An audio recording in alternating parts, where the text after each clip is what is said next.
I got a phone call. I saw a phone ring. It was a call from Trinidad, and my hero Brian Lara called me. He said, "Banksy, how you doing?" So I said, "Who's this?" He said, "This is Brian." I said, "What?" So he said, "This is Brian." I said, "It's Brian." Says that Brian Lara, West Indies captain. My heart nearly went in my mouth. Because if context, anybody who knows me at that time, I wanted to be Brian Lara as a child. Brian Lara was my absolute hero.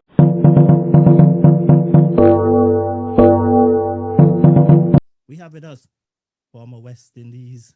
I should start first in Anguilla. Former Mhm. Anguilla, Leeward Islands, and West Indies off spinner. Now a full time musician. Omari Banks. Do you remember Omari Banks? He's with us right here. Good afternoon, Omari. Welcome to Vincy Internet Radio via Zoom. How are you, my man? I'm good, my brother. Just taking it easy. I actually just got home from doing an acoustic gig at a spot here in Angola. So back home now, I'm chilling. As I say hello to everybody on your station, Vincy Network, everybody in St. Vincent. As I say, a big hail up, enough respect to say as world as well. Yeah, just happy to be here with you guys. Hope you guys are doing good. And yeah, just sending you guys a lot of love and respect. I'm just gonna let you know that I have a former teammate yesterday with us, Which one? Diet Butler. That's my brother, man. Yeah, man, that's my boy. Left arm pace. We played a lot of cricket together from A team cricket and of course some stuff up with the West Indies team as well, West Indies A team, and then we did a couple tours together as well. So yeah, man, good guy, good bowler, big, very big on. Is he still fit? Yes, he's now a certified umpire in the West Indies panel. Oh wow, I didn't even know. But actually, I think I did know that he went into that. But I know he was always into fitness and new play.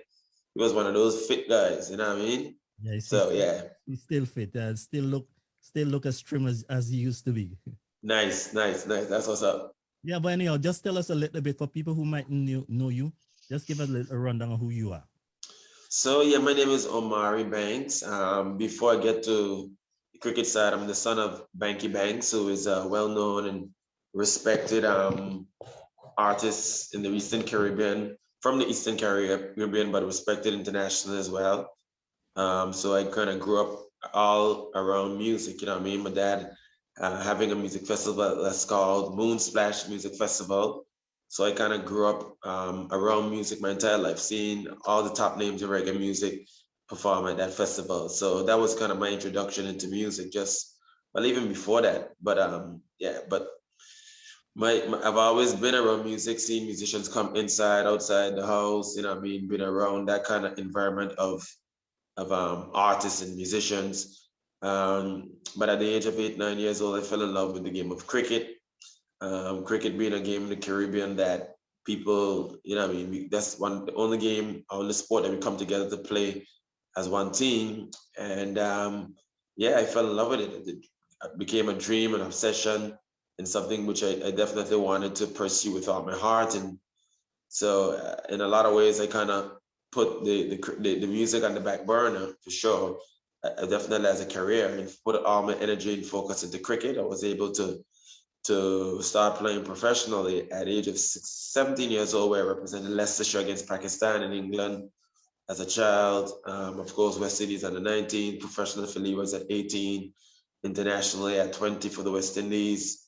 Was actually nominated for World Young Player of the Year in 2003. Was part of the world record chase back in 2003 as well, when we chased down 418 against Australia. That always stands out in a lot of people's mind when they think about myself in cricket as well. So yeah, I went on to play cricket professionally for 12 years.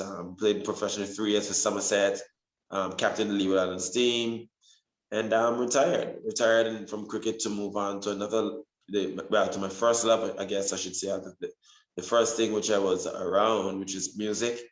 And ever since then, we're 10 years later now, and I'm full fledged a full time artist in the sense of that been able to travel, tour, and record with its top artists. Traveling, toured with Morgan Heritage to Europe on the Strictly Roots tour, which they got the Grammy for. But basically, I mean, I guess I'm just saying that I played 12 years professional cricket, retired. Now I'm full time musician and artist. Was able to I've traveled and toured, did stuff with major artists as well. I've toured the U.S. and Europe by myself. well, certain parts of Europe by myself, etc. So loving what I do in the music realm now. But yeah, my life kind of goes in two realms. My cricket time, 20 years, you know what I mean? Yeah. And yeah, now my time in music. I just want to say big up to our Facebook audience, listening audience, and I just want to welcome the former Anguillan cricketer, Leeward Island, off spinner all around the West Indies, off spinner all around there, and now one of the most celebrated musician, Omari Banks. Omari, man, welcome to our program. Happy to be here. Happy to be here, man. I appreciate that. Thanks for the kind words. It's always a pleasure to communicate and talk to you guys. I'm here in Anguilla right now, and you guys in different parts of the world. And you know, with everything that's gone on with the past couple of years, it's always good to talk, chit chat, and just have a fellowship. You know what I mean? Yeah, man. So it seems like everything you touch just turns into gold because, you know, as a cricketer, and you know, it's good to leave on a high, but you actually left on a high, and you kind of left us all disappointed, or we felt betrayed when you left the arena. But listening to your music, digging into your catalog, man, I see the reason why you left, you know, and probably, you know, you should tell us why music wasn't. I know you said music was your first love, but why you went to cricket before music? Because man, I can tell you, your music is like I was talking to Cippy. I go like, damn, this guy has music that, you know, you can just put in your car and just drive and just listen to. So tell us, you know, I'm not gonna usually I say, tell me about your humble beginnings, but you said it all in a nutshell, except you didn't tell us that your first music tour was with your dad in Italy when you were 5. So, you know, tell us back about that and how did you went to cricket before, or you went to cricket before music? So yeah, so as I said, the story goes. Remember, I grew up in a time where my dad, back in the early 80s or even late 70s, he would have released his first album. I think maybe like mid to early 70s, mid to late 70s, Roots and Herbs album, and that was a kind of a big album in the Caribbean, and he did a lot of stuff for that. Had a number of songs. So by the time I was born in the 1980s, he was already doing his thing in music and that's all he did. So I kind of grew up in that environment where when he was playing music, and you know what I mean, I would always be in the band house, sometimes fall asleep at the band house. The band house was beneath my bedroom. So music was all around, you know what I mean? I had guitars before I could play guitars. I had drums. You know what I mean? Like this was my upbringing. I was always around musicians and in an environment where music was, you know what I mean, held in high esteem. But I think as I got older, my dad, of course, would have taught was away, spent quite a bit of time in Paris. For one time, he lived there, and then even when I got a little bit older in New York. But even so, up until the age of from 1 to even 5, 6, 7, 8, 9, 10, or even older, I would take part in a lot of talent shows. My mother would make sure, because I could always sing, my mother would always make sure that I was involved in different talent shows and sang for around the carnival for the queen contestants, perform in different competitions, and actually always did really well in those competitions. So I kind of was always in the frame to do the music.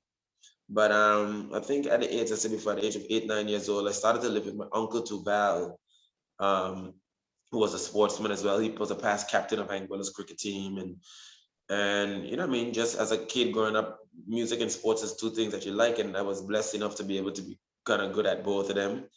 And from the day I remember the first time, because actually in our family, even more than, well, my uncle played base cricket, but a lot of our cousins, we played all sports, whether it be football, cricket, baseball, all kind of stuff. And although we played sports, I was always good at hand-eye coordination sports. But at the age of 8, 9, my coach, who was actually a professional cricketer for Hampshire, he would come back. He would come back to Anguilla in the like the off season over there and do coaching in the primary schools. And I remember going out to practice one time, and this was actually the first time I think I remember playing cricket. I think I actually started playing cricket kind of late, maybe around 7, 8 years old, and I took up the ball and I bowled. And I bowled really well. And the first time I just was watching them and I bowled well. He was like, if you continue doing like that, you could play for the West Indies one day. I can remember that like just yesterday, and it was like a light bulb that went off my head. I was like, hmm. And from that day on, it just was my obsession and my dream to play for the West Indies. I was obsessive about it, practiced like every day, dreamed about it. I got crazy about West Indies cricket history, all the greats, and of course the Laras, Ambrose, and all those kind of people who were around at those times. And of course, Vivid was a little before my time per se. But I mean, I grew up in that era when Lara was just breaking on the scene and Richard Richardson and that kind of stuff. True. And yeah, those guys were my idol. And so at that time I would I would still do my music, but in a lot of ways I think I wanted to when I started to focus on my cricket, definitely it was almost like music was on the side back burner. And I remember even my music teacher, because my music teacher loved me so much because of course I could sing and do different stuff. And my mother would always tell me, "Don't give up the music. You got it." Yeah, because I was ready to give up the music altogether.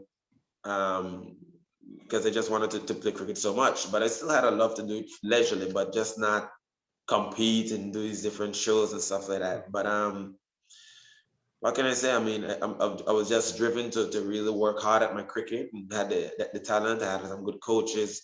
My coach Cardigan, I had an uncle that supported me, and if I needed equipment, he would always make sure that I have it. I had a mother who was a disciplinarian, so anything that I did, I know if I wasn't studying my schoolwork the way I was supposed to do, I had to excel at cricket. So I tried to do my best at that.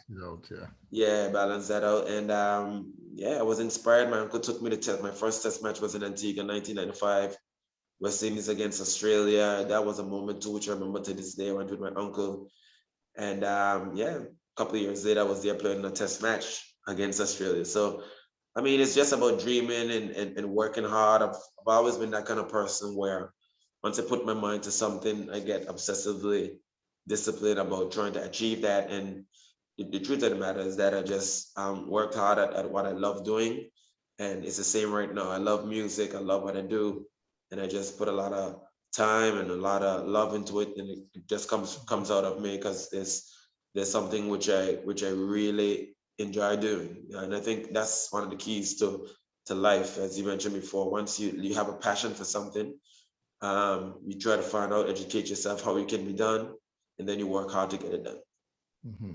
So you're talking about dreams. So you have two dreams, really. I'm pretty sure you have more, but you have two that you're really one you have pursued and one you're pursuing right now. We're going to tackle the cricket part first of our interview. So coming from a little tiny island like Anguilla, like I know St. Vincent is tiny, but when we hear about tiny again, Anguilla is like, a couple of times smaller than St. Vincent. And you, of course, became the first Anguillan to represent the West Indies. How difficult was it to dream that dream, knowing that you don't have anyone to look up to? I know your uncle played cricket. How difficult was it for you to realize that dream? If I'm being honest, it was extremely difficult. And I say all that, and if I'm being honest, if you put me on the backdrop of that, nobody had played for the West Indies at that time. And even just the culture of how cricket was, not even just cricket as well, but sports in general was perceived. This always was perceived as a hobby. You get what I'm saying? So when I mentioned before, you could imagine my mother's an administrator as well, and she's a teacher, and she's big on education. And for me, and that's one of the drawbacks of cricket in the region. I was always a very capable student, but there's not really a channel with education and sport in the Caribbean. If you go to America or England, those places, education and sport kind of go hand in hand. You go to college, you go to university, and then that's the kind of the breeding ground for the professional game.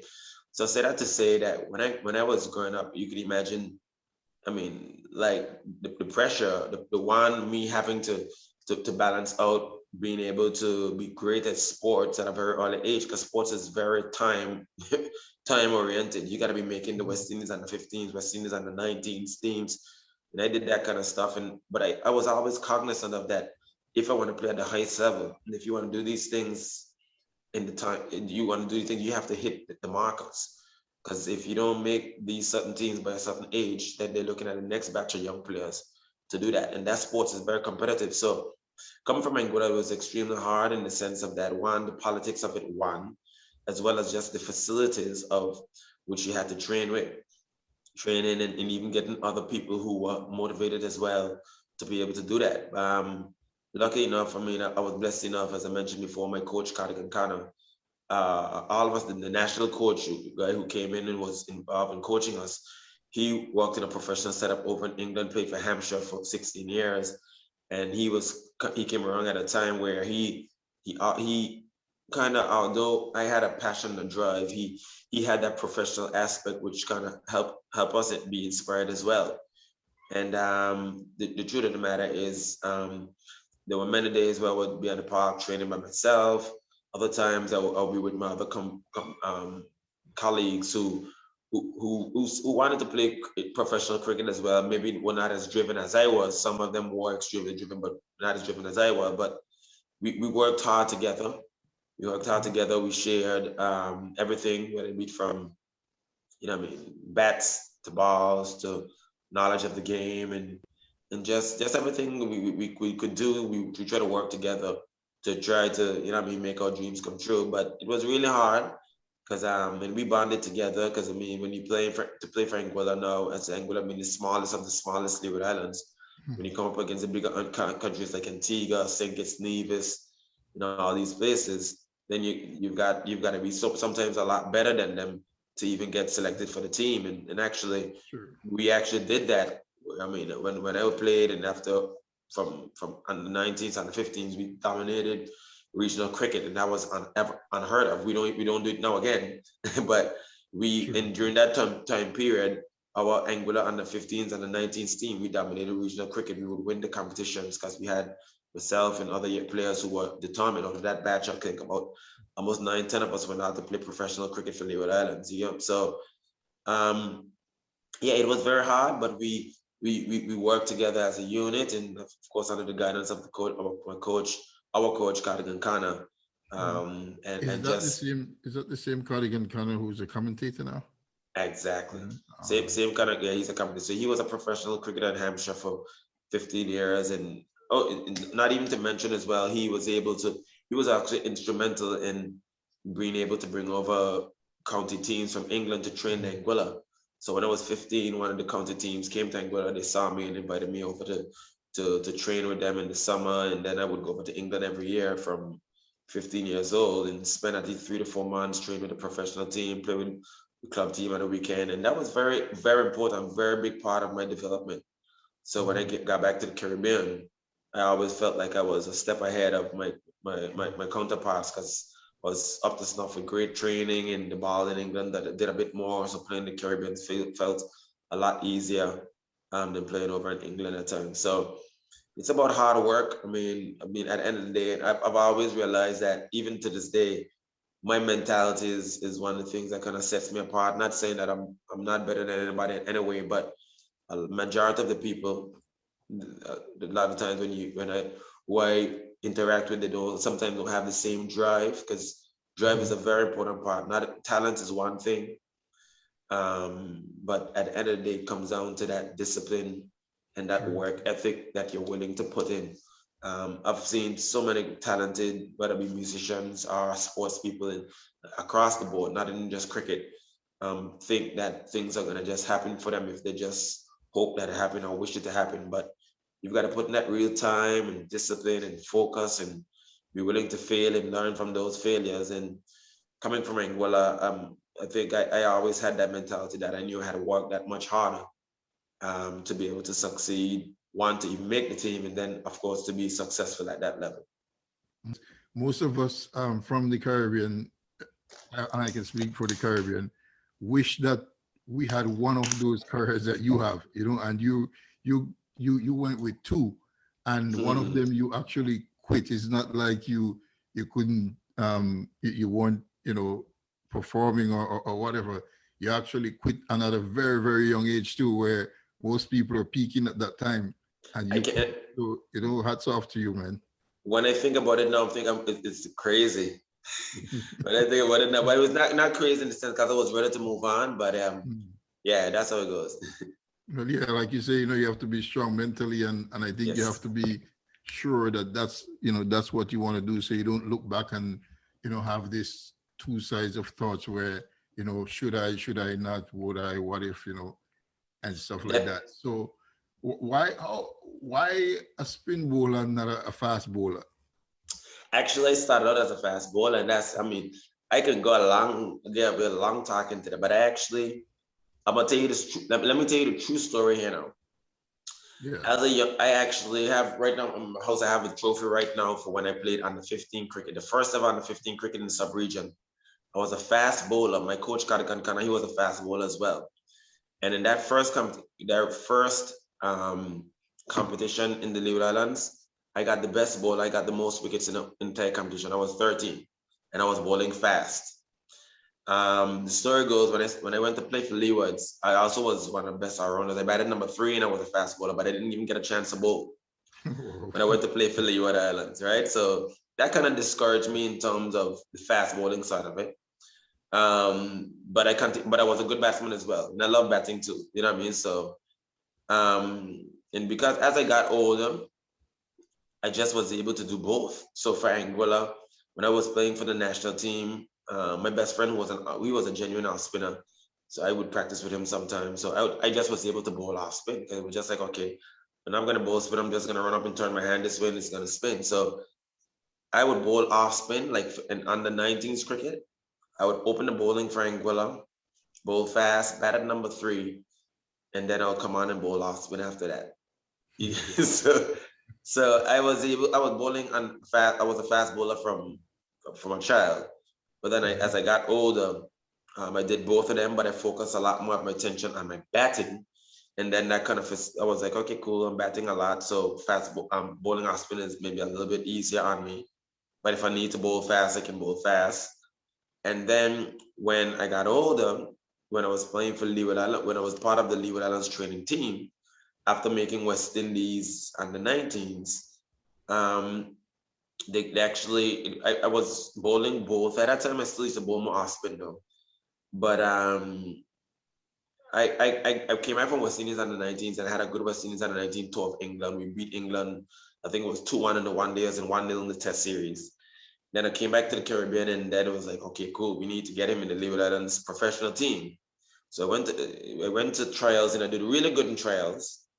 And at that time, the Leeward Islands team, we had about almost 9 to 10 guys who were playing international cricket at the time, whether from Keith Atherton, Ambrose, Dave Joseph, Stuart Williams. This was a top Leeward Islands team, Kenneth Benjamin, Ridley Jacobs, all these guys. I'm the youngest guy in the team. And basically, before that time, I was a batting all-rounder. Keith Atherton was part of the team. I was a batting all-rounder, right? So there was like, okay, cool. Omari did well in the trials. He did well in England for 2019, but he has to play. But they didn't want to drop. This is the politics of the cricket. I'm the only one, but he has to play.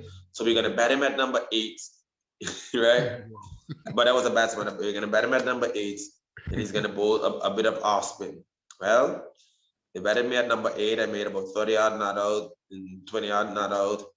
I took 5 wickets in the match. I took 3 wickets in first innings and 2 wickets in second innings. And then the next match, I got the man of the match. I got 10 wickets in the match, made 48 not out, and got man of the match. This is my second professional match.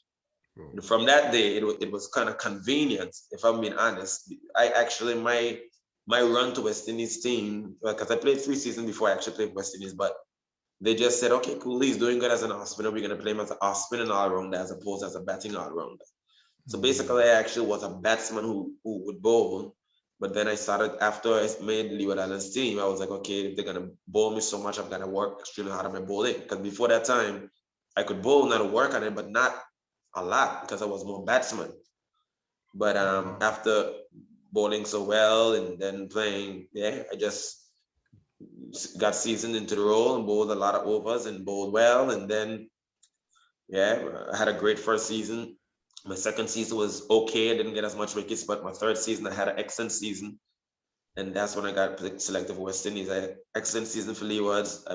I played a match against Australia where they picked the best of the best who played in the regional competition. And I got 5 wickets in the match against Australia. I got including the captain Steve Waugh and a couple of the other guys. And then they brought me in for the second test in Trinidad, but I didn't play. But yeah, so my I'll put it this way: I was always good at things, and I always worked. If I had to do something, I did it. And it's funny how whatever you put your mind to, whatever you put your mind to, you can achieve. Sometimes it's just out of it was a necessity. Yeah, so that's why I said everything you touch, it turns into gold, because you know. But so that's why we got tricked, and I think the Aussies got tricked too, because we weren't too sure of your batting ability then in that 480, which we're gonna come to. Exactly. Which we're gonna come to later on. I'll let Sip jump in. Omari. Yes. When you talk about your mother as a disciplinarian, yes, I to ask you if she was a teacher, because I grew up in the same environment where my father was a master, and discipline was the number one word. So, yes, my mother. When you talk about that, that would have been my first question. Was your mother in the teaching? You know. Definitely. So my mother is a teacher. She still is a teacher. So my mother is a number of things. So she teaches accounts. She teaches all kind of different stuff. So she's a CPA. She's into marketing and tourism. She was actually the director of tourism here in Anguilla, and the chairperson of the tourist board. So she's come from a background of administration and teaching. But so she, from as a child growing up, she taught almost everybody accounts, whether it be high school accounts or university accounts in Anguilla. So I was brought up in that environment where education was so important. So you've got a son who's wants to do his own thing, that maybe a little bit of a rebel in the sense of that wants to do his own thing like his dad. So you can imagine the backlash I would have gotten from that. But I mean, of course, out of good intentions and etc., and always wanting the best of me. But I've seen how that mentality has shaped my personality so much. Me always wanting to be the best. I'll do the best that I can, and be somebody who's about principle, about focus. You know what I'm saying? I mean, I've always had to try to be excellent, and it's never just good enough for my mother. You know what I mean? So. And I think that mentality I think it's important, especially if you want to be able to achieve anything memorable. You've got to have that kind of discipline and that kind of mentality that is never just okay. It's excellence. And my mother is definitely somebody like that. My dad is a strong-willed person as well, and he's of course driven in what he does.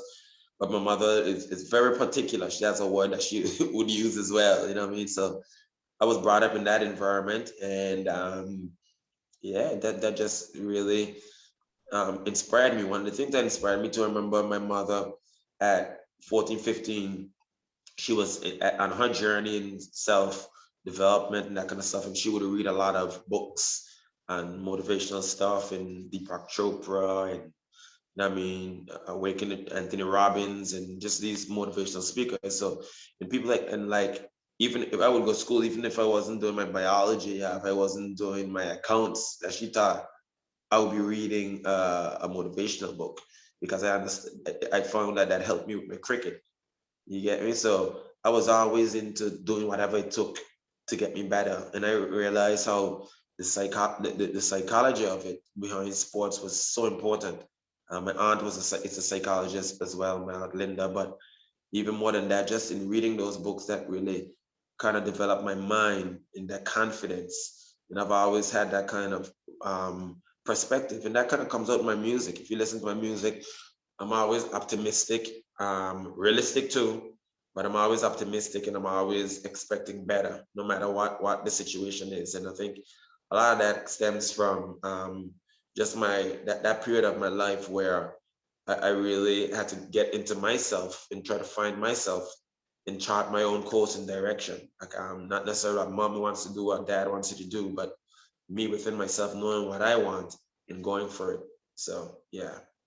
Yeah, and if one thing, those things help you today, you can, if you sit back and you realize what your parents brought you through, especially because in my days, we had to be reading the newspaper every weekend so that we could be informed about different news.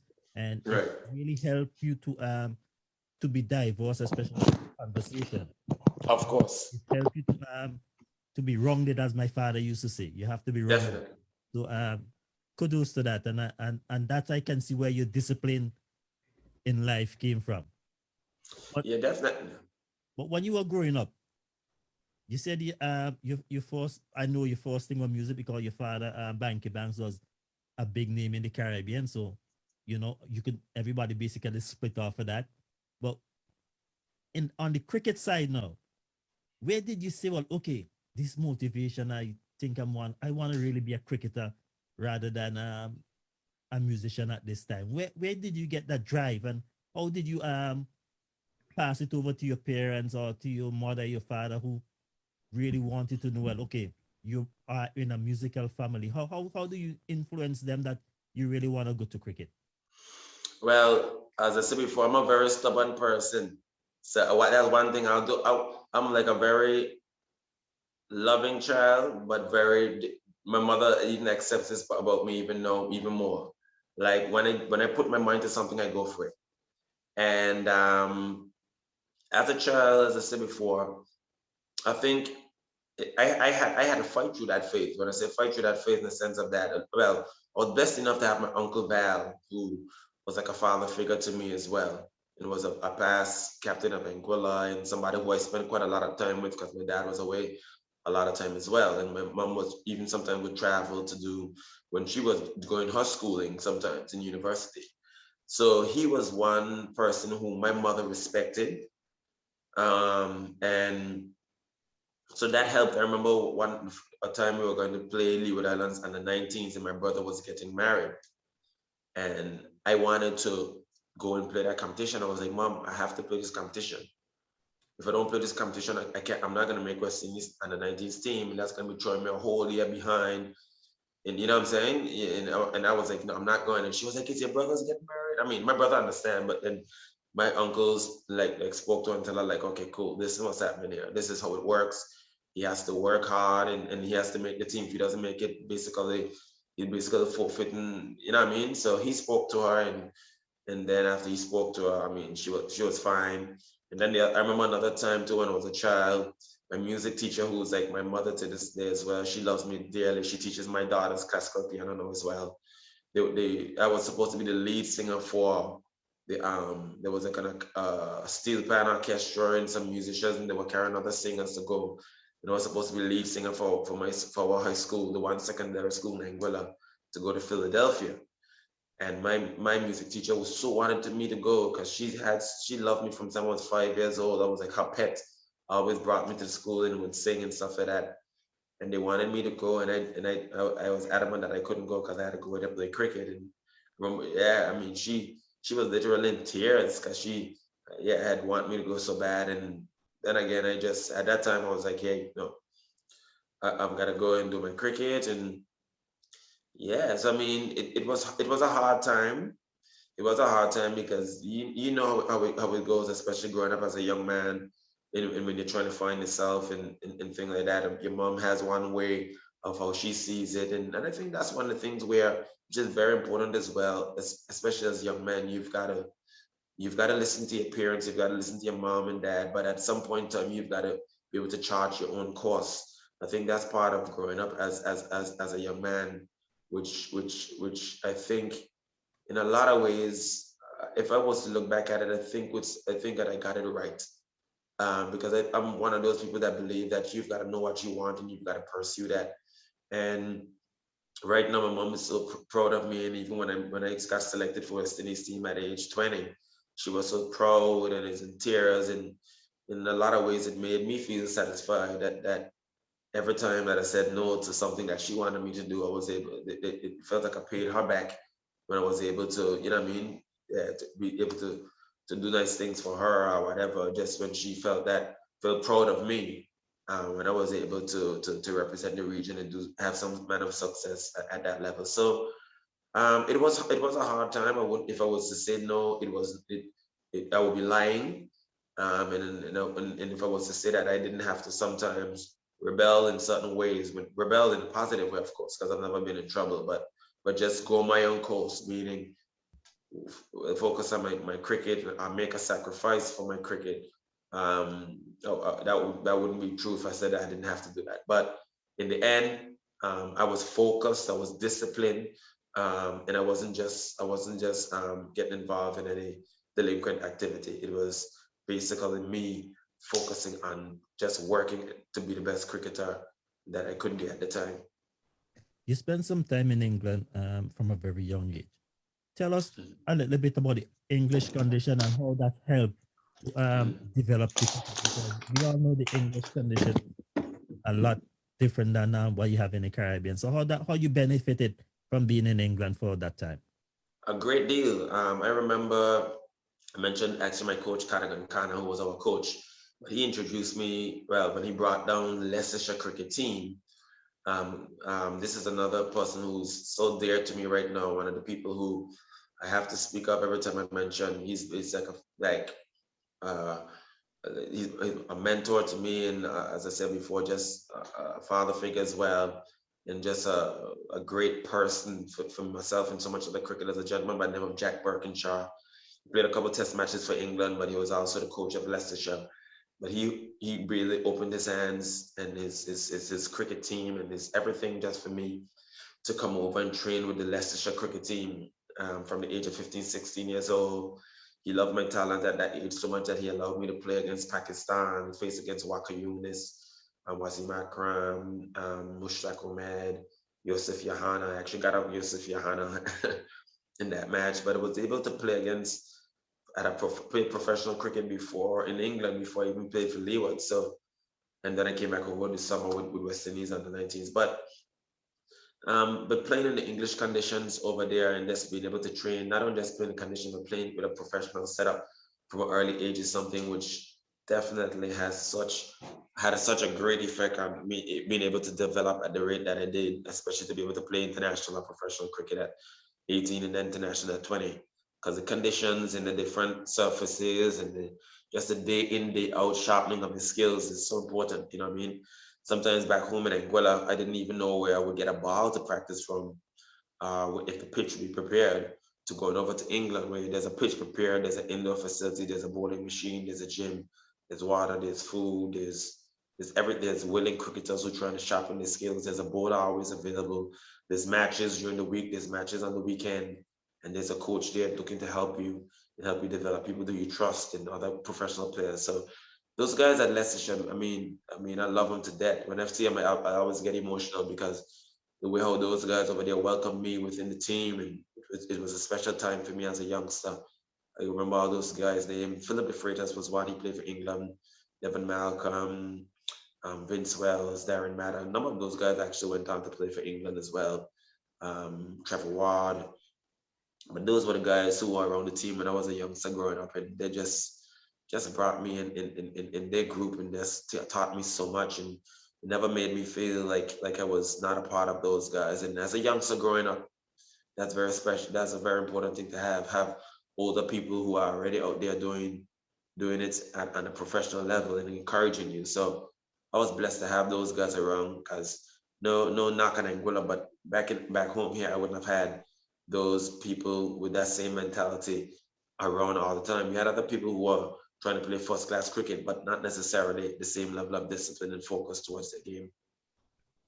So that's why we can see that that's why some people are still mad at you for leaving West Indies cricket at such an early age, because you're really exposed to pretty much a lot of international cricket from a very young age. So now I can realize why people were mad at you.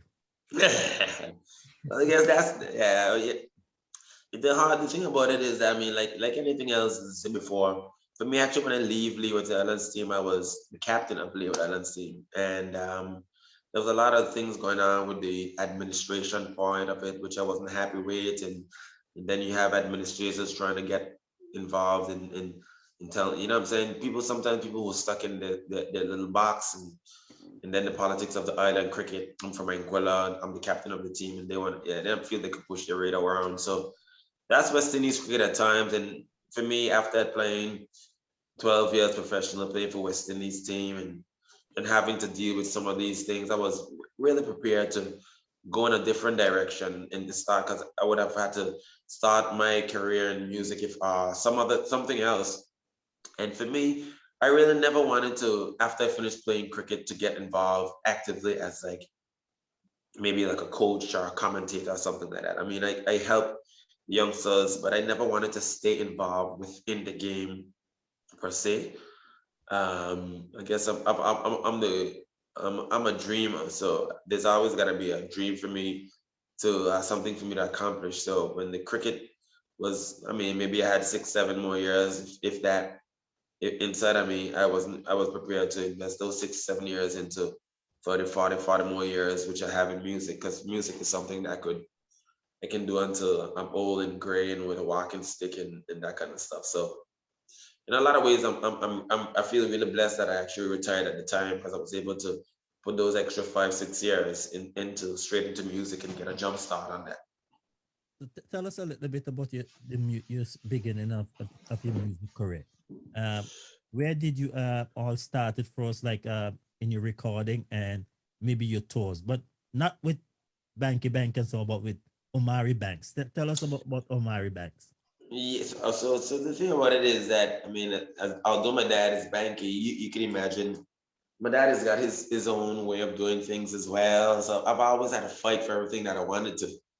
And even when I started to do music, although it's accepted now, and that I'm full blown artist and guitar player and you can do all the stuff I'm doing. When I started, everybody still saw me as a cricketer. You know what I mean? I still had my bald head, and you know what I'm saying. And it's almost like, oh, well, he's crazy. He's retiring from a 12-year career in sports to start over from scratch.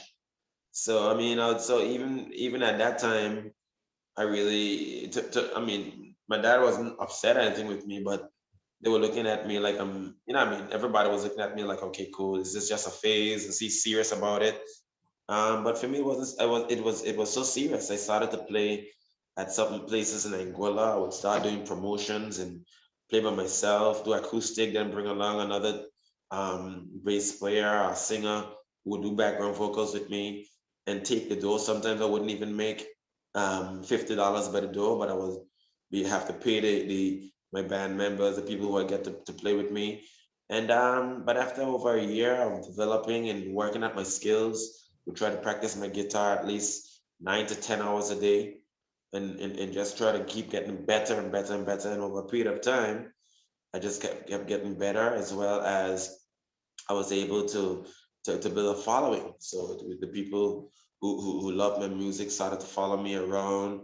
And then yeah, when I started to play, I got a number of gigs and at different spots. And then I started to play at my dad's place when he realized that, oh wow, okay, son is like, he's serious with this thing now. So he probably could play. But I started to play at my dad's place, and then my dad told me that, okay, you've got this song, Move On, it's sounding good. Why don't you come to Jamaica and record it? Because he was recording his album, which is called Just Cool. So I went to Jamaica and I recorded about 3 songs for the album Move On. I think you played We've Seen It All. You heard Move On and a couple other songs. And then, yeah, that was the starting of the recording process. And yeah, I always knew that I wanted to have my own, what should I say, my own direction when it came to my music. So I always had a hands-on approach in terms of the production of the music, even the playing of the music. So I always wanted to make sure that I played a lot of guitar on a lot of the tracks, work with other guitarists as well on some of the tracks as well. But I wanted to play guitar on the tracks. I wanted to make sure that, I mean, I was always the one who was doing the songwriting, but even in terms of the arrangement and the production, I always played a big role in that. So it started from real humble beginnings, because I had to go through a time where I was, you know what I mean, you're growing your hair. That's why I was saying the song Jehovah Message, people thinking that you're crazy, you know what I'm saying?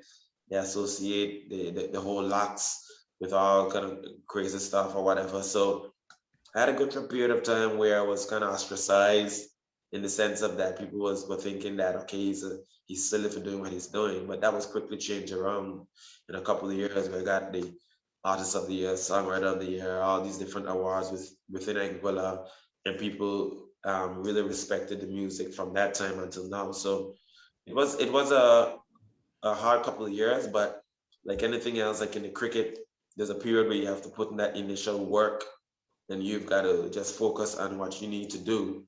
And then after you lay that foundation and that groundwork, it gets a little bit easier. But you still got to work because, like everything else in life, over a period of time, there's always a new challenge, and new challenges just are there for you to grow. So at the end of the day, I've been able to make quite a significant growth from when I started to now. And the intention is to continue growing and continue doing music, which I feel happy with pushing out to the world, which is positive, which is uplifting, which has got a message, which I believe could touch people's lives in a meaningful way. Ultimately, I think that's what music is about. And I've been blessed to be able to work with some really cool artists and do some really cool things with my music in different spheres, not just the traditional reggae spheres or Caribbean spheres or Anguillan spheres, but because I'm not just a singer songwriter, but I'm a guitar player, musician, arranger, producer of my music. I'm able to, just I'm able for my music to be appreciated by different genres or different avenues within the music, and that's for me is a beautiful thing. All right, in case you just joined us, we're talking to Omari Banks, former Anguillan, Leeward Islands, and West Indies, all around there. Omari, when he gave you the message that Dyton Butler said that he didn't give you the right message, Dyton said to ask you about the catch that you dropped off his bowling. Which one was it, at Gully? I think it was at Gully. Yeah, I think, slip between slips and gully, I think. Yeah, I remember that. I remember that catch. Yeah, right. I can't remember where it was. Was it in Sri Lanka? Yeah. Yeah, tell him I say sorry. I'm pretty sure he's gonna watch it. Tell him I say sorry, and that I'll give him a ticket to the show when I didn't send vision. Yeah, he would love that. He would love that. Listen, I want to go into the music, but I'm just a little bit curious for when you made your debut, and of course, you being the first, you paved the way for Jamal Hamilton as well. So like I said, when you're the first, you will always be the first, and that's something you will be cherishing for the rest of your life. How was it when you made your debut? Where were you when you got the call, and who called you, and what was your reaction? That's a story. I mean, I remember getting first I was at home. I had one of those. Well, I was at home when I got a call from the guy. He passed away now. His name is Hayden Walsh. His son, Hayden Walsh Jr. Yeah. His dad actually was the coach of the Leeward Islands cricket team. The year when I got selected for West Indies. So he called me in the morning. He was my actual under 15 Leeward Islands coach as well at some point in time. But he called me in the morning. He told me there's somebody that wants my number, and that it could be something cool. You know what I'm saying? I didn't know it was at that time. I had just gotten back because I just got back from playing against Australia. But were you expecting to make the team that year? But I was gonna explain. And no, I'll put it this way. I had played, this was my third season playing for Leeward Islands. My first season was a very good season. My second season was okay. The third season was a very good season. And I had made the vice chancellor's team to play against Australia, and I played well in that match. Right. So at that time, I wasn't sure. I was thinking, okay, cool. I think I understand first class cricket. No, I'm 20. Definitely by next year, if I continue like this, I could play for West Indies. You know what I mean? Because I play against Australians, I think I had a grip on what needs to be done. You know what I mean? I had confidence to play first class cricket, right? So what happened, what was going on around that time, remember Carl Hooper was in West Indies team, and first game was in Guyana. And then Carl Hooper retired. Carl Hooper was in hospital all around there as well, remember? Yes. So Carl Hooper retired after the match in Guyana. But I was already back home. So, I mean, I wasn't thinking that I was playing for West Indies at the time. But I mean, a number of the guys who was part of our West Indies under 19 team who beat England, one of the guys, Carlton Barr Jr., he had got selected in the team and da. So I wasn't thinking right then that I would get selected, right? But I went back home and I got a call after I heard, because Carl Hooper retired kind of abruptly as well. Yes. And yeah, and then I got a call and from Hayden Washington told me somebody wants my number and they told me I think Viv, because Viv Richards was the chairman of selectors at that time, right? So Viv, so I was like, okay, cool, maybe Viv. At that time, then I was like, okay, cool. That was the first time I thought that this could possibly be it. But I was thinking, I'm not gonna get my hopes up too high because nobody had come before. Like, you know what I'm saying? I didn't have no idea what was going on. So then I went, at that time there was a little Nokia phones, you know, those little blue big Nokia phones. I remember that was the time you had to put prepaid money on it. And if you didn't have any top-up credit on it, you couldn't get the car.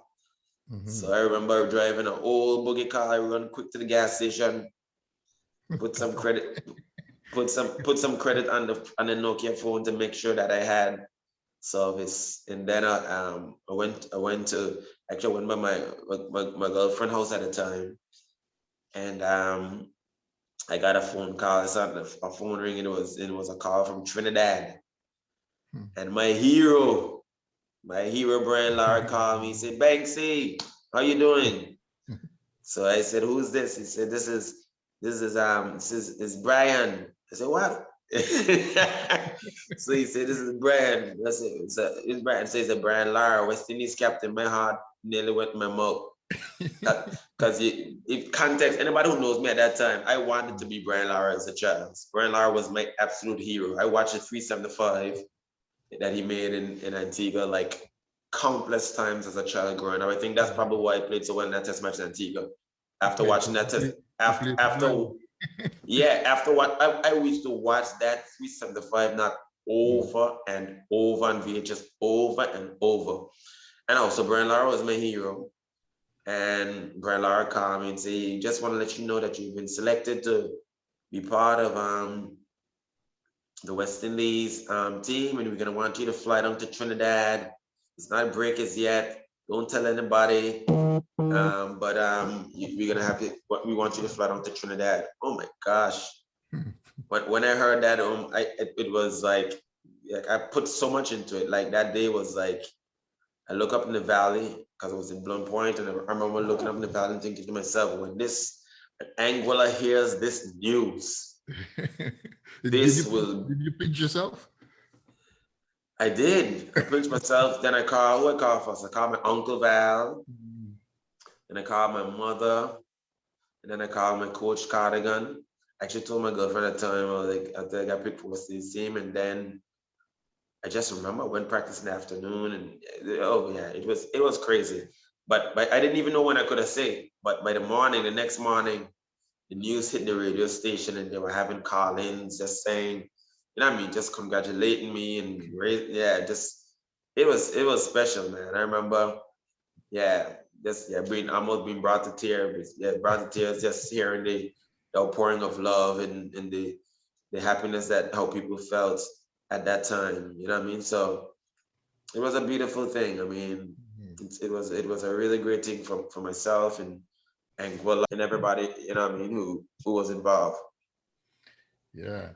So let's fast forward a little bit now to the Australia match there.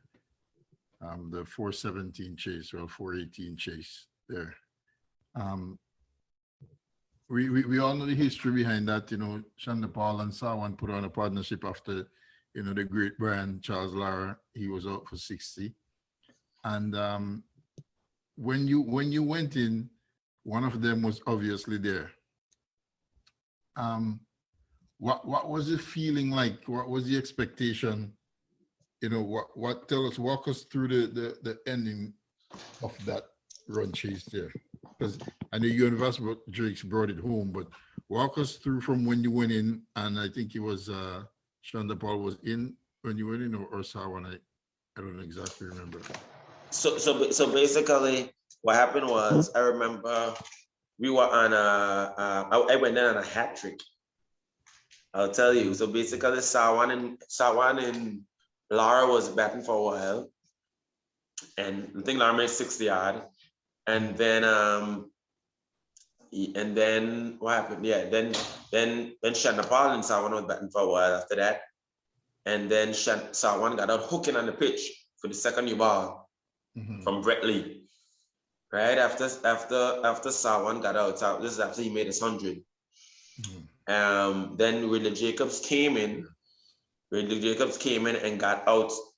And it showed on the replay that he was not out, but he was already given out. But he was hit on his elbow, so he wasn't supposed to be out. So basically, I came in on a hat trick. Second new ball, Brett Lee tail is up. Bottles are being thrown on the field, facing arguably one of the fastest bowlers in the history of cricket on a fast pitch.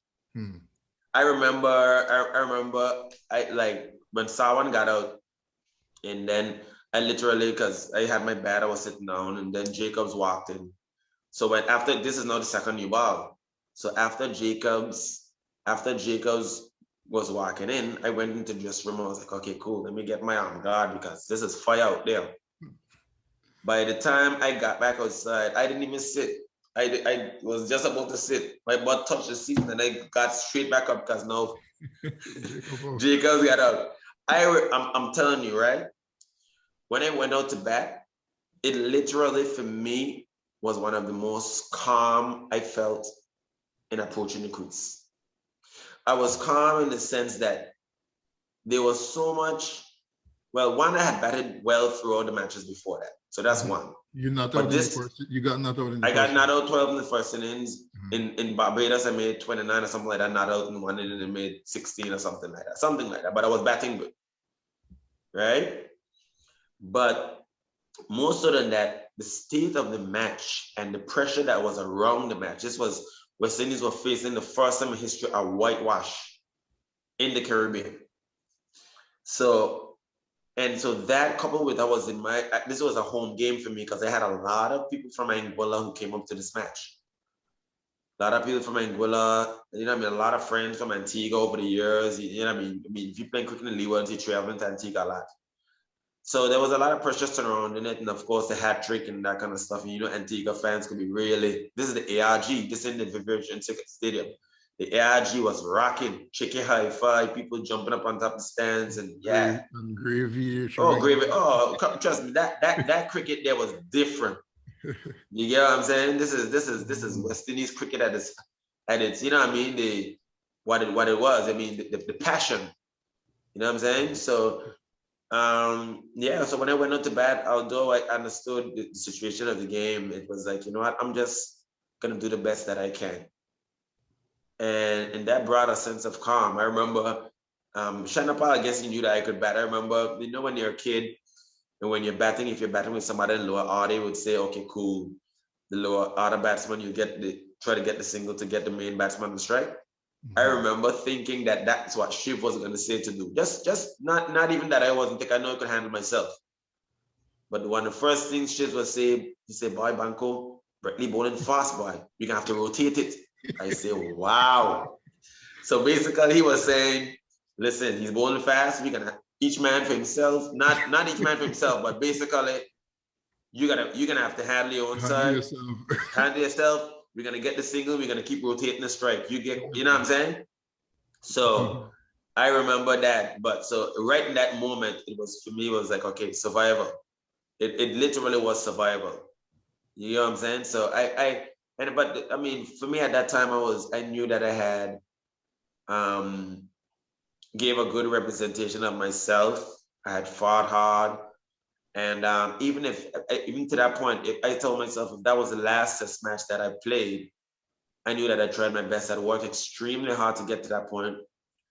And within the match, I didn't feel in any way that I let down my family, my friends, my country, or the region, because my efforts were one where I tried my utmost best, and I think that was evident. So I gave it my best shot. I was playing with my captain, who was my idol from a child. And just after that afternoon, battling with Shiv.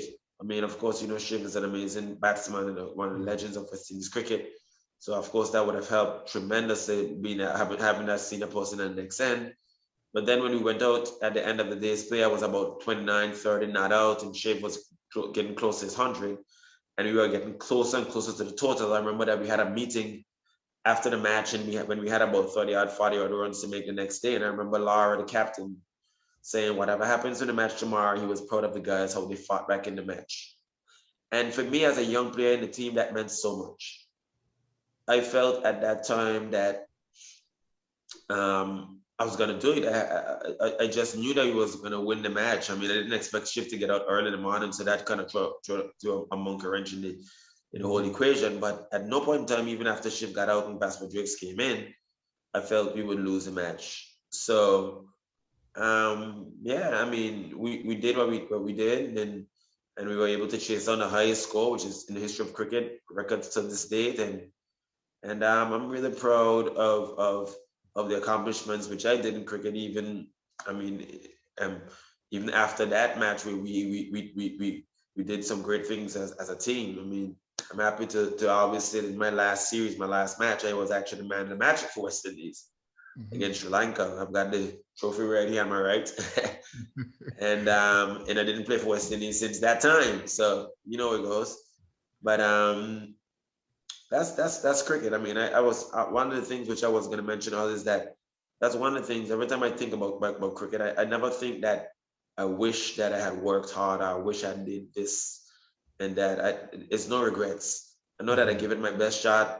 Okay, I had talent. Maybe I had a certain amount. Maybe not the most talented player in the entire world, but I definitely think that with what is given, the limited resources here in Anguilla for professional cricket, took my opportunities when I went to England in that setup and tried to develop my game. And then when I played for West Indies and in between that, I really gave it my best, whether it is from fitness to with the information that I had, from fitness to discipline, to focus. And I try to encourage and motivate and inspire a lot of the youngsters who came after, whether it's from the Jamal Hamilton, the Manson Hodge, the Chesley Hughes, who also went on to play professional cricket in England, Linda Richardson, just a lot of that whole group of guys. They were like my sons. They looked up to me, and I gave them everything that I had in cricket, and I enforced in them a discipline which sometimes, yeah, they at the time they were not happy for, but no, they look at me with so much honor and respect. They love me to death. So life is one where, I mean, once you give it your best shot, you feel pleased in the long run. And I'm definitely one who's really happy with all the efforts that I did in my time in sport. Sure. And that's also life's lessons, isn't it?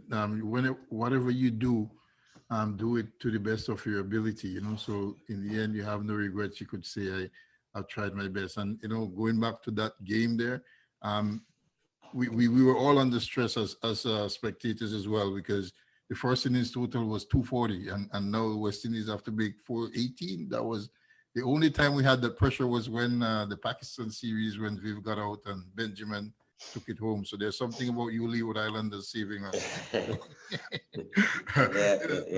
Yeah. So let me cross over into your music now. You know, your first album there and Moving On. So was that the thesis of it, moving on because you were moving on from cricket? That's exactly what it was. I was just moving on from my time in cricket, and I was signaling to the world that, hey, my time in sports is over, and I'm moving on to a different arena, the arena of music. And I've learned a lot of lessons in my time in sport, and those lessons have prepared me well for my time in music. So that's what Move On was about. I want to ask you before Sip comes in, right? Because your music, your taste of reggae is very, very authentic. You know, like seriously, I was impressed because when you left for music, you know that all the small islands is mostly little, you know, soca calypso thing. So when you left, I really thought it was like a soca or calypso something you were gonna do. You know, so when I heard your music, I go like, oh my God! So I call up Cippy and I go like, Cippy, take a look at this guy's music. It's real authentic reggae, like, and you can listen to every single one of the songs. And like, people might hear me talking and think because I'm talking to you, but I've been talking to other people as well about your music, you know, and I've been telling them, do you know what kind of music Omari sings? You know, and then so you had a collab with Peter Morgan, Morgan Heritage, and your music just falls in line with these guys, Peter Morgan, Luciano, and all the real conscious reggae artists, you know, and you have some love songs in there that's, you know, like really your songs are amazing. They all have a story, and I hope they have their stories are pertaining to you as well. So tell us how that collab came about, and then Sip will jump in there after. No, yes, but in a nutshell, it basically came about where I think after I performed a show in St. Martin with Morgan Heritage back in 2000, I think probably 14, 15, somewhere around then. I performed a show with Morgan Heritage, and one of the guys who working with them in management saw me perform, and it was like, hey, he wants to work with me in terms of, you know what I mean, management and da. So I worked with him for a while, and he secured that that collaboration with Peter Morgan. I actually toured Europe with them, and it was special. I mean, to work along with somebody like Peter Morgan, to be on the road with Morgan Heritage, to see what's done, the tour bus thing, understanding how tour life goes and how you got to prepare yourself for that was something which was super special. And just to be in those circles, I mean, with people who were tried and tested at that early stage of my career was something which gave me a lot of confidence and gave me a lot of perspective of how I would move forward and how I would do my thing. You know what I'm saying? So I mean, I mean, Peter Morgan is somebody I've always admired as his music, even before I was in music. But then when you see you go on the road with them and you see him sing, perform live, you understand this is an amazing talent. He's an amazing singer. He's an amazing performer, and the band is a group of amazing musicians. So I got a greater understanding and a respect of what it takes to go on the road and what it takes to be part of something like that's moving all the time. So in that same way, that's how I approach my music, and yeah, it's always a pleasure to always have that on your resume, to say you work with the Grammy winning group Morgan Heritage and toured Europe with them with the Strictly Roots tour, with Dwayne Stevenson, who's a well-known, respected conscious artist. I've done collaborations with him. Yeah, so all that kind of stuff is really, really, really cool.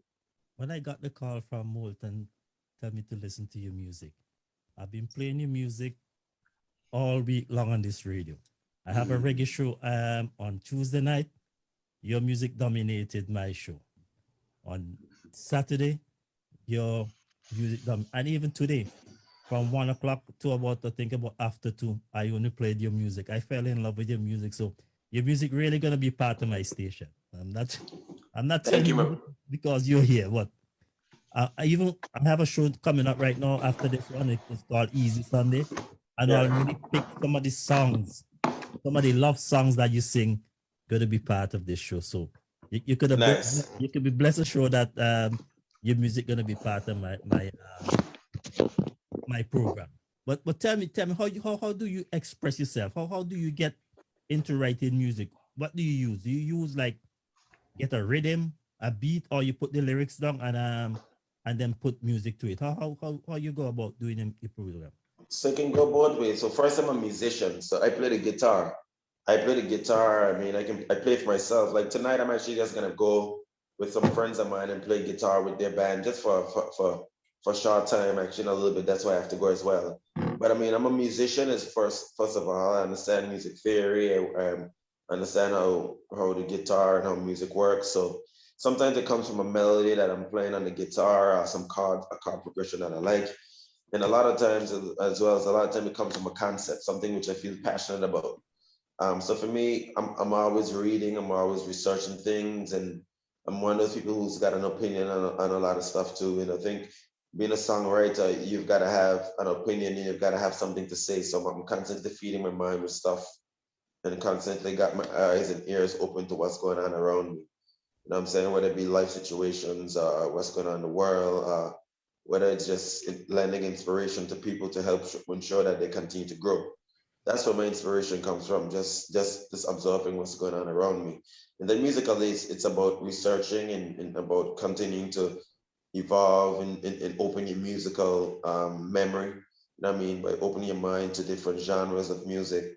I'm actually working on a new album at the moment, and I'm actually really excited about that.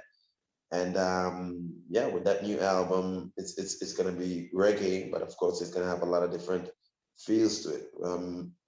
I've always been that kind of person who's had an appreciation for different styles of music, be it blues, rock, jazz, funk, soul music, and that kind of stuff. So I'm going to incorporate that kind of stuff like I've always done into the reggae music. And I think that's where my sound comes from. It comes from my influences, and not only just my influences, my my attitude and lack of fearlessness of not being fearful of trying to go outside the box and just expressing that self. A lot of times as artists, whether we be from the Caribbean or wherever, we kind of feel like we have to stick in a particular box to express ourselves. You know what I mean? Okay, you're from Jamaica, so you do reggae music. Okay, you're from Trinidad, you do soca. Okay, you're from Anguilla, you just do this. You know what I'm saying?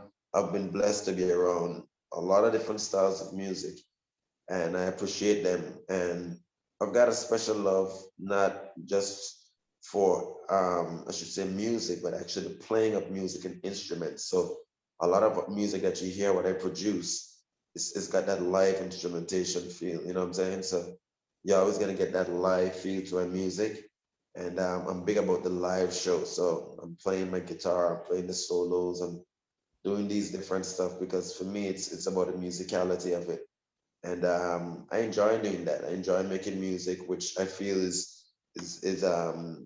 yeah, at least mentally stimulates the music. You know what I mean? The music, the person who's got music. What should I say? I don't know. Music snub would not be the word, but a music enthusiast, I should say. Somebody who's really keen on just digesting and has a very wide palette of music which they appreciate. So that's how I create my music, man. I just write from the heart. The songs come to me because I think it's something that I have inside to say. But different to that, I think the music side of it, in terms of the melodies, the harmonies, and how we arrange and produce the music, that comes from opening your mind to different genres and different kinds of music. I'll have to bring you back to Vincy Internet Radio. I mean, a guy like you playing cricket and music, we can go on talking for hours, but we know you have to go out. So I'll pass you back to Moulton. He's gonna kind of semi wrap up. Then I'll do the wrapping up. But for sure, keep your mind open that you'll be back on Vincy Internet Radio. Definitely looking forward to that, man. It's always a good pleasure talking to you guys because I mean, I feel the love and I feel the genuine spirit and the appreciation for what I do and just appreciation for Caribbean culture. And it's a blessing to have people like you guys showcasing that the talent, telling the story and just supporting what's going on. So I'm always willing and always here to speak to you guys. And I appreciate and love you guys. I appreciate that. Moulton. Yeah, man, enough love, Omari. Definitely. So I'm just gonna let you, give you a chance to let people know where they can follow you on social media. So yeah, so on Instagram, my social media platform is Omari Banks Music. On Facebook, it's Omari Banks. On Twitter, it's Omari Banks Music. My webpage is www.omaribanks.com. And yeah, make sure you stream my music and whether it be iTunes, Spotify, wherever you stream music, just search Omari Banks and you can find me. So yeah, just look, yeah. Yeah. And like Steve said, don't forget when you jump in the album, man, just drop me a line or send a message through the email or something, and let Definitely. us know. Anytime you want to come on, man, we'll make some space, we'll make some room for you. Because like Definitely.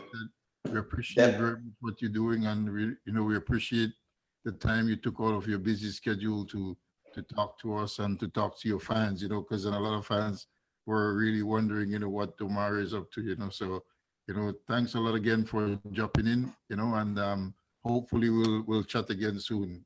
All right. All right, my brother. Thank you for having me, and I look forward I know to we coming. didn't get deep down into the music, deeper than I would love to go, but it's always another time, don't worry. Yeah, man, there'll be other times, man. And make sure just follow me on YouTube as well and wherever, and And I'm looking forward to coming to St. Vincent sometime and performing down there as well. That would be cool. So hopefully with the album and whatever, we could somehow make that happen. True, and we're located in Ottawa too, so we can always work something out over here as well with For sure. even Reggae Fest when things are open up and stuff. Of course. And anytime you come to Canada, don't forget to check us out. We'll be right here waiting for you, and we're gonna make sure that you come here, come on the radio, and make sure that everybody know more about Omari Banks. That's love, brother. It's really been a pleasure talking to you. And you somebody we follow during the cricket.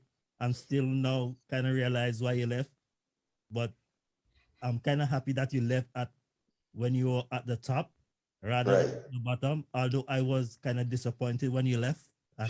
Now, but all in all, it was a really good time with you. And anytime you want to jump into Vincy Internet Radio, you're gonna do that. But we definitely gonna bring you back because we only halfway through what we want to get through with you. So, Omari, thanks a lot there. All right, but enough love, enough respect, and thanks for having me, guys. I love you. Respect. Great.